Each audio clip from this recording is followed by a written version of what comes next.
Oui, Bonjour cher. bonjour. Bonjour. Comment allez-vous? Ça va et vous? Très bien, merci. Donc vous êtes encore en Australie là?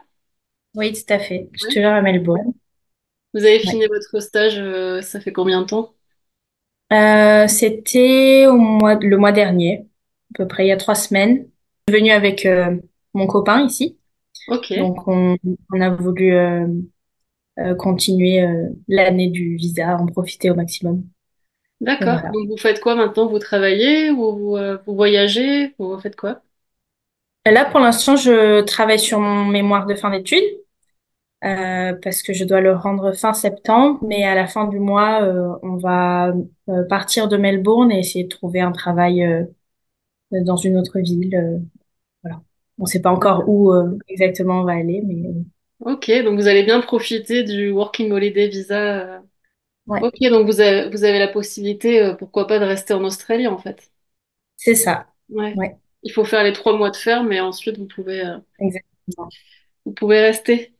Donc j'aurais quelques questions sur votre expérience donc à Melbourne, mais déjà merci de bien vouloir me raconter comment ça s'est passé. Comment s'est passé votre stage à Melbourne et quelles étaient vos missions dans l'entreprise? Alors, ça s'est très bien passé. Donc, j'étais seule avec ma tutrice Mhm. dans l'entreprise, donc une petite structure. Et mes missions étaient principalement axées sur le marketing et la communication. Donc une mission principale qui était de renforcer la communication et d'atteindre une nouvelle cible parce que en amont il avait été fait un- une analyse du marché et d'une nouvelle cible pour la marque et donc c'était euh, de euh, essayer d'atteindre cette nouvelle cible avec une nouvelle communication, une nouvelle stratégie marketing. Et ça incluait des missions comme de la création de contenu pour les réseaux sociaux, euh, aussi revoir le site web, travailler le SEO, donc tout ce qui est euh, pour à l'arrière du site en fait, et aussi les newsletters. C'est à peu près, en gros, ce que j'ai fait au long du stage. Oui, voilà. Et comment ça s'est passé au niveau de l'anglais? Parce que vous parlez de newsletter, du site internet, des réseaux sociaux. Est-ce que c'était fluide pour vous de... Comment ça s'est passé de travailler complètement en anglais à l'écrit? Alors, pour moi, c'était fluide. Ça s'est très bien passé. J'ai pas eu de problème avec l'anglais. Après, c'est vrai qu'il faut avoir un bon niveau pour ce type de stage parce que ma tutrice, elle, ne parlait pas du tout Mhm. français. Donc, c'était vraiment purement en anglais. Donc, on a beaucoup communiqué pour essayer de définir ce qui allait être fait au long du stage, comment était sa vision. Et après, moi personnellement, j'ai pas eu de problème avec l'anglais, mais bon, mes études aussi faisaient que ben, j'avais cette facilité-là. Et Mhm. c'est vrai que je pense que ça peut être un souci si le niveau d'anglais n'est pas euh, vraiment élevé. Oui. Ça peut poser problème pour un stage complètement en immersion dans la langue, ouais. Oui, parce qu'Abby, elle parle pas français. Je Les trouve mots. que Camille a un accent assez simple à comprendre. Mhm. Donc, ça s'est bien passé. J'ai pas eu trop de mal pour la compréhension. Il y a certains mots qui sont un peu du jargon d'ici. Donc, Mhm. euh, bon, ça part dans la communication. Donc, après, on essaie de trouver des manières différentes de contourner le problème ou d'expliquer différemment pour qu'on soit sur la même longueur d'onde et que tout soit compris. Mais sinon, Abby, elle n'avait pas un fort accent, mais j'ai rencontré des personnes qui avaient un accent plus prononcé. Et c'est vrai qu'il faut vraiment se concentrer pour arriver à comprendre tout ce qui est dit. Donc, c'est Ouais. encore plus difficile s'il y a un fort accent. Oui, parce qu'il y Mm. a des mots qui sont différents. Par exemple, l'afternoon, c'est arvo. Enfin, ça dépend Mm. dans Oui, quelle région on est, mais les sunglasses, c'est les sunnies. Enfin, si on ne sait Ouais, pas, c'est vrai que ça peut être perturbant. oui, Mais oui. les Australiens sont quand même détendus, donc ça passe bien. Mm. Euh, on va parler maintenant de comment vous avez trouvé votre stage. Donc, j'aimerais que vous m'expliquiez quelle a été votre démarche. Est-ce que vous avez fait de la prospection en direct? Comment vous avez procédé pour trouver votre stage depuis le Oui. début? Alors, au départ, donc, je voulais trouver un stage en Australie. C'était mon objectif. Donc, j'ai cherché d'abord des annonces sur des sites d'offres d'emploi australiens ou français, sur LinkedIn aussi. J'ai fait des posts pour euh, mettre en avant mon CV et essayer de faire marcher mon réseau. Mais malheureusement, j'avais pas de connaissances qui avaient, elles, des relations avec des entreprises australiennes. Donc, ça n'a pas forcément marché sur ce point-là. Et j'ai aussi fait envoyer directement des messages ou des mails à des entreprises avec mon CV pour voir si ils recherchaient ou seraient intéressés par une stagiaire dans le domaine que je recherchais, donc marketing et communication. Et, euh, et après, j'ai trouvé effectivement votre agence, Mhm. euh, mais je voulais quand même l'utiliser en dernier recours si je trouvais pas, si j'avais pas de réponse positive, si je trouvais pas par moi-même. Et euh, j'ai eu des réponses souvent négatives, des entreprises qui ne cherchaient pas du tout et qui me répondaient, ou pas du tout de retour. Et j'ai eu du mal à trouver des offres de stage pour euh, à l'étranger. Donc c'est vrai que c'était assez difficile de d'avoir des offres directement. Et et l'agence a été euh, une solution qui m'a paru plus directe et sûre de trouver quelque chose que juste en envoyant des mails. Mhm. Quand vous dites que vous avez prospecté, donc c'était par mail, ou est-ce que vous avez contacté directement les entreprises par LinkedIn? Parce que c'est aussi, J'ai fait un peu des deux. vous avez fait les J'ai deux. fait directement par LinkedIn, où là, des entreprises soit n'ont pas répondu, soit ont eu un retour pour dire qu'ils ne cherchaient personne. Euh, Soit par mail, j'ai cherché les mails des entreprises sur leur site web. Voilà. Et j'ai regardé aussi sur les sites web dans l'onglet carrière, si jamais il n'y avait pas des offres Mhm. sur le moment pour des stages. Euh, et là, j'ai pu postuler aussi à certaines offres sur les sites. Voilà. Ok. Est-ce que vous vous souvenez comment vous nous aviez trouvé donc ça remonte à donc l'année dernière déjà, Ouais. c'est ça? Ouais. Comment vous nous aviez trouvé C'était tout simplement en cherchant offre de stage Australie, je mhm. crois. Et c'était apparu dans les recherches. Voilà. Et est-ce que Bon. vous vous rappelez en combien de temps vous aviez eu votre stage entre l'envoi de la candidature et je me souviens que Abby a mis un peu de temps à signer parce que c'était Noël, mais Oui, c'est ça. Elle était en vacances. mhm. Donc, euh, ça avait été assez rapide pour entre le moment de l'envoi de ma candidature et l'entretien avec Abby et sa réponse. Euh, Ça devait être 3 semaines, je pense. Mhm. Et après, par contre, oui, c'est vrai que pour avoir la signature, ça avait été un peu plus long, mais c'était parce que c'était les grandes vacances en Australie, donc Ouais. Voilà, voilà. parce que là-bas, les grandes vacances, c'est janvier. Enfin, C'est ça. septembre, janvier. À propos de ça, comment est le climat en ce moment à Melbourne, vu qu'on est en retard, enfin inversé, pardon. Du Ouais, coup, vous entrez on est dans. en hiver. Ouais, ouais. Mhm. Mais c'est vrai que c'est pas la canicule comme en France, il fait plus frais. Mais on était arrivé en février, donc, et il faisait très chaud. Mhm. C'était la fin de l'été ici, mais il faisait encore très bon. Et je trouve que l'hiver est supportable quand même. Oui, c'est pas l'hiver en France. C'est Après, à ça. Melbourne, vous avez quand même les 4 saisons dans la même journée. Enfin, il peut faire beau, Oui, mais ensuite, c'est assez perturbant. grande pluie et ouais. C'est ça.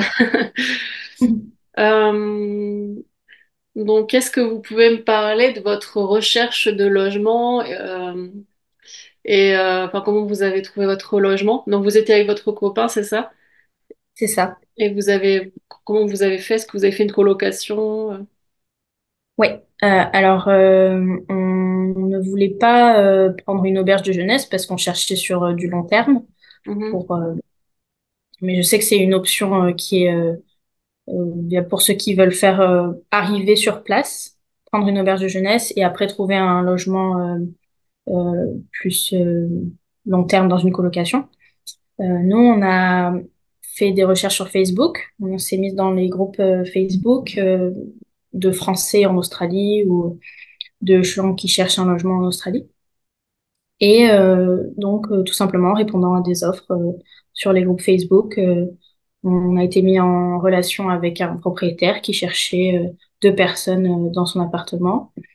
Et donc, c'est une colocation avec un autre couple partagé. Et il y a beaucoup d'offres. Je sais aussi qu'il y a pas mal de...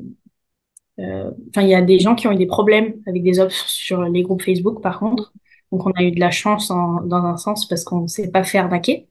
Mais il y a pas mal de gens qui se font arnaquer. Soit ils envoient une caution et au final, il n'y a pas d'appartement. Soit ils sont pleins à avoir été pris pour le même appartement et du coup, ça peut poser des problèmes. Donc, il faut quand même faire attention à, aux offres qu'il y a. Elles sont pas toujours fiables. Mais donc oui, on a eu un peu de chance sur ce coup-là parce que on a dû envoyer une caution en amont avant d'arriver. On n'a pas pu faire de visite avant d'arriver sur place. Ah non, Mais c'est risqué de faire ça. donc Ah c'était assez oui, risqué.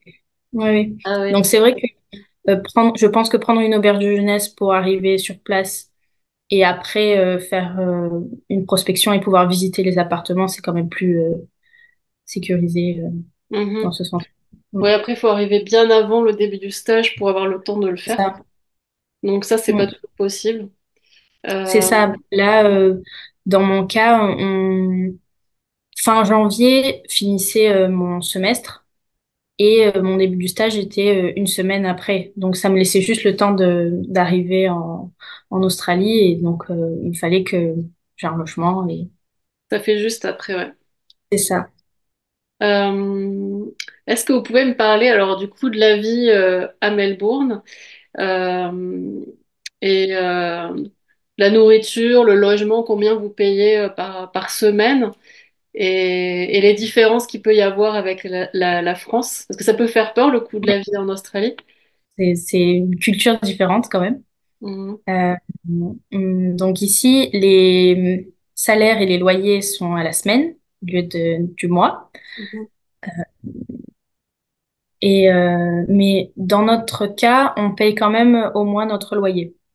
Donc ça fait pas une grande différence avec ce qu'on fait en France, mais D'accord. normalement, c'est vrai que c'est à la semaine. Et on paye à peu près 230 $ par semaine et par personne, ce qui fait 2000 $ le mois. Ce qui peut paraître beaucoup, mais en fait, avec le salaire moyen ici et le coût de la vie, au final, c'est tout à fait correct. Mhm. Et après, c'est vrai que dans les grandes villes, les loyers sont plus élevés. Donc, euh,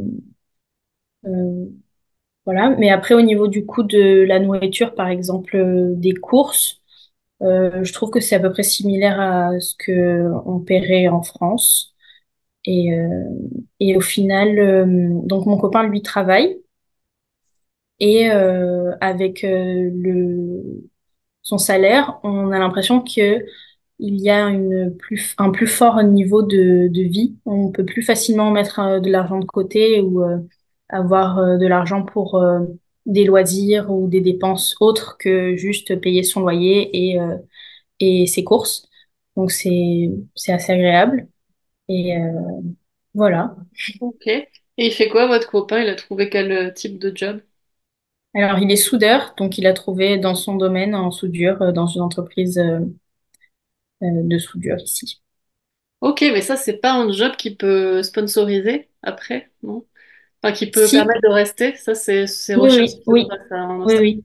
Il y a d'ailleurs des gens dans son entreprise qui ont un contrat qui fait qu'ils obtiennent leur visa permanent. Euh, Mhm. voilà, donc ils sponsorisent des gens, oui, pour avoir le visa. Ça, c'est bien, ouais. Et du coup, Ouais. vous verriez rester en Australie? Enfin, de manière définitive, entre guillemets, mais de rester longtemps? Alors, pas pour toute la vie, Mhm. mais oui, déjà finir cette année de visa et on aimerait bien le renouveler pour un an supplémentaire. Mhm. Donc, il faudrait trouver une place dans les fermes. Mhm. Et, mais ouais, au moins un an, voire deux. Mais je pense que ce sera tout pour nous, pour l'aventure australienne. Vous savez que vous pouvez rester 6 mois, enfin, vous devez faire 6 mois de ferme pour rester 3 ans au total. Oui, C'est oui, possible oui, de faire ça, mais après 6 mois en ferme, c'est beaucoup. oui. Est-ce que vous vous êtes bien adapté à la culture australienne et quelle différence vous avez pu voir avec la France? Oui, je pense qu'on s'est bien adapté. Ouais. Quelle différence? Il se lève plus tôt, Ouais. À quelle heure, euh, par exemple? 5 heures, 6 heures du matin. La journée peut commencer. Mhm. Euh, et il mange aussi beaucoup plus tôt.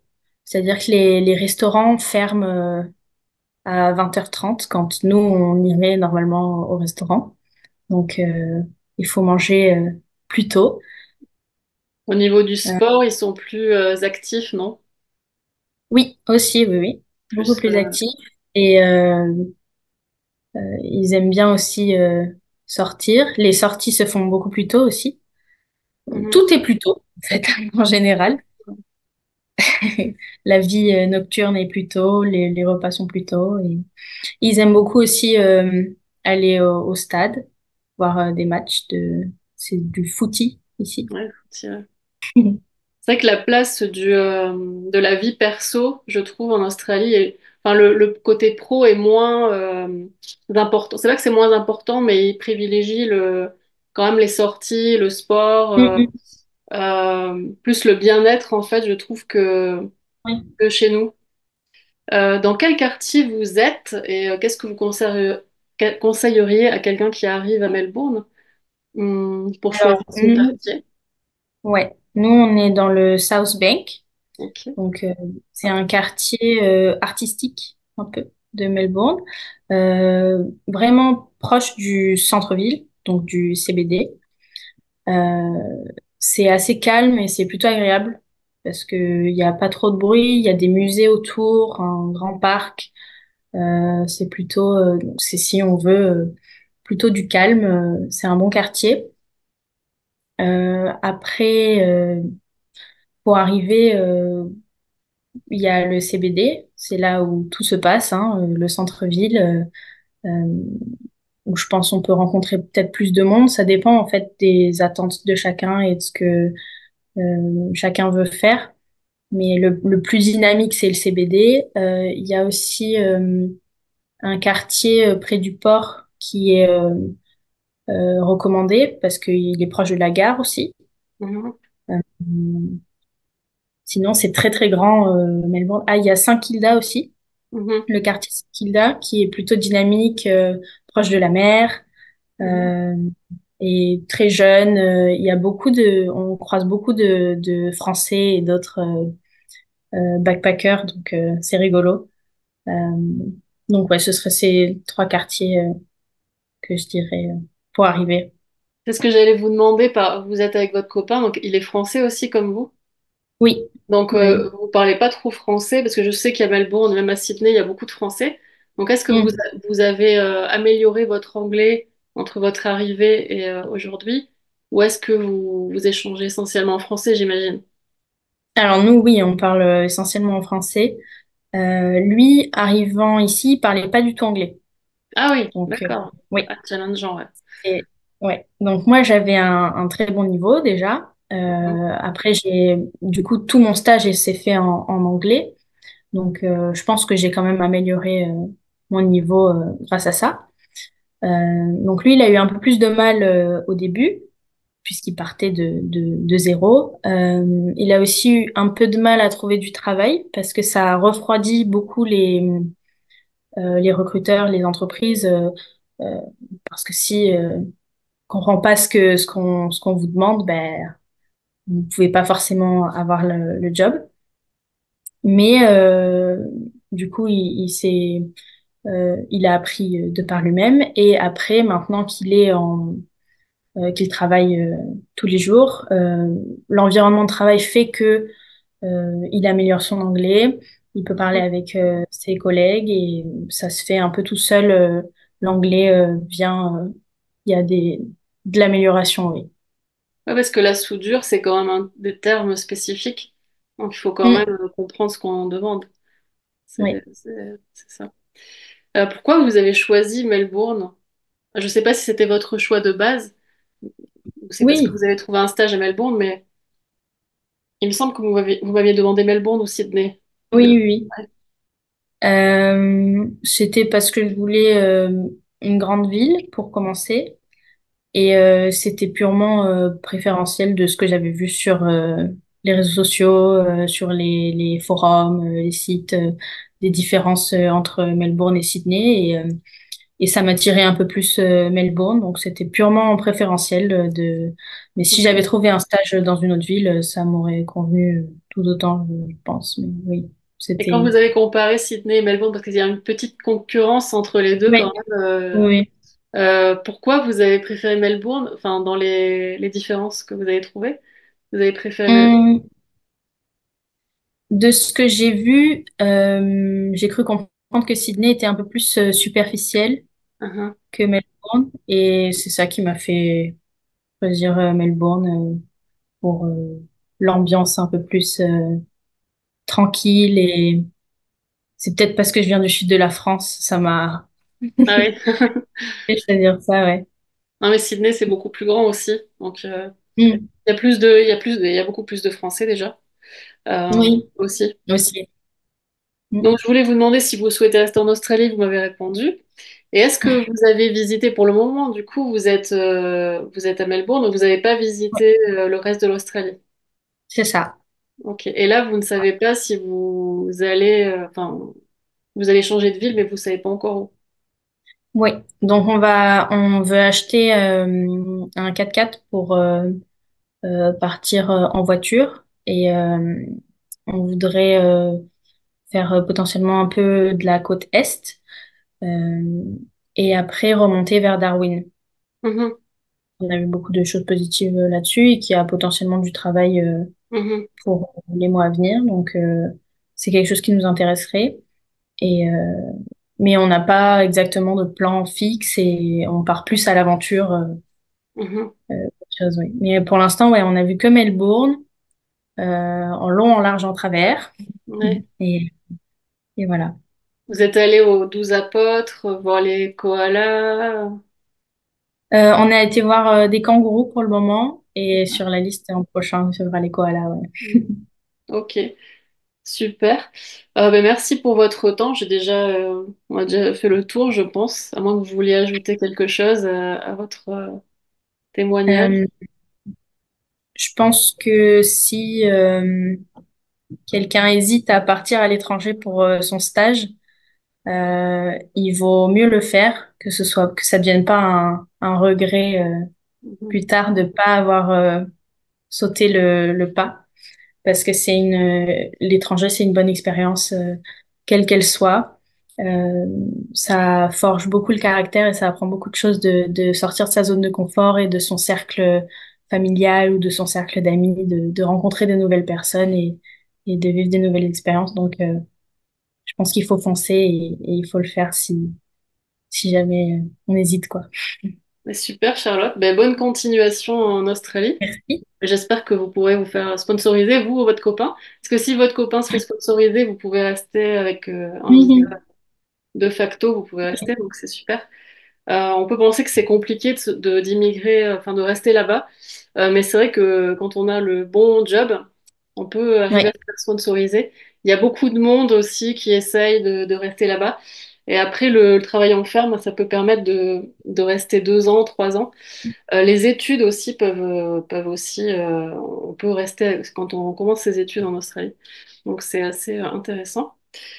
Donc voilà, mais merci Charlotte. ben, Euh, merci à vous. du coup, bonne soirée. Oui, et bonne journée à vous. Merci, sous la canicule. Oui, bon courage. Au revoir Charlotte.